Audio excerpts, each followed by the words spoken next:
Hello mga kaoyam, tignan niyo yung forma natin, garo tayo buto dito.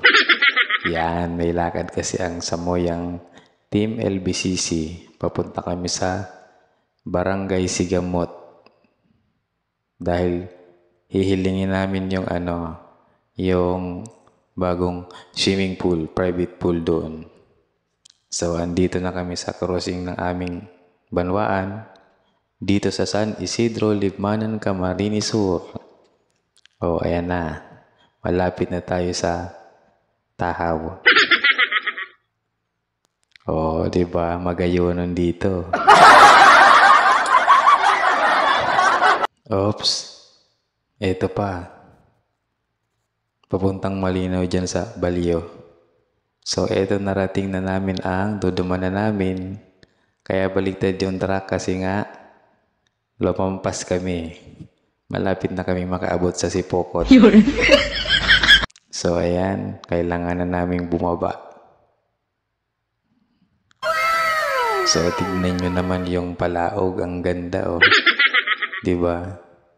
Napaka-presko. Intirong mahanginon. So, ayan yung mga kasama namin. Nag-inot na. O, tignan nyo. Uy, ang ganda ng swimming pool nila. May tubig. Tignan nyo naman yung pangbata. Ang linaw ng tubig. Para kang nasa aquarium. Tapos dito naman sa kabila, yung pangmatanda ka. Medyo may mga nagpaparigos ng matanda. O, di ba? At ito na nga ang isa sa paborito ko. Ang napakagandang room. Chok, alis dyan. So, ito yung sarong higdaan nila. Sa Balyo, meron pa siyang higdaan na isa. Ito, bali, dalawa yung turugan dito sa baba. O, diba? Tapos, ito yung kakanan. Ito naman yung uduan at ihian. May Durabox dito. May salming. Ito yung hagdan. Pasiring doon sa taas. Bali sa taas, meron din dyan kwarto. May bed din. So, ngayon, luluwas na tayo dito kasi nga, pupunta tayo sa Balyong room. At ito naman yung Balyong room.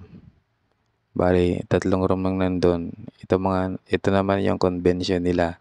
Magandahin, di ba? Presko. Papasukin na natin ang isang room dito. O, pagpungad mo pa lang, may udoan na. Tapos dito sa Balyo, may cattery na may kutsyon. Tapos, sala. Pwedeng kumain.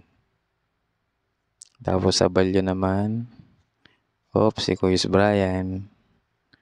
Pagpasok pa lang natin, uy, andyan pala si Ate Malo, nagmo-moment na, oh.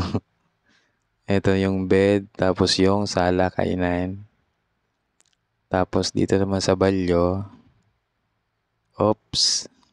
tulugan ulit, sala, tapos yung uduan na sa hulihan. O, ang ganda ng turugan nila. Ito naman yung uduan. Yeah. Diba? Ang linis. Tsaka tagsararo kayong kwarto. Tagsararong uduan. Hindi ka masusupog. At yun sa kabila, 4 na kwarto po yun, hindi na natin napasok kasi nakakasupog eh. O, ang sasaya ng mga tao rito. O. Kung gusto nyong pumunta Digdeo, nandyan yung page ng ASB Farm and Resort nakatag sa ating caption. Thank you.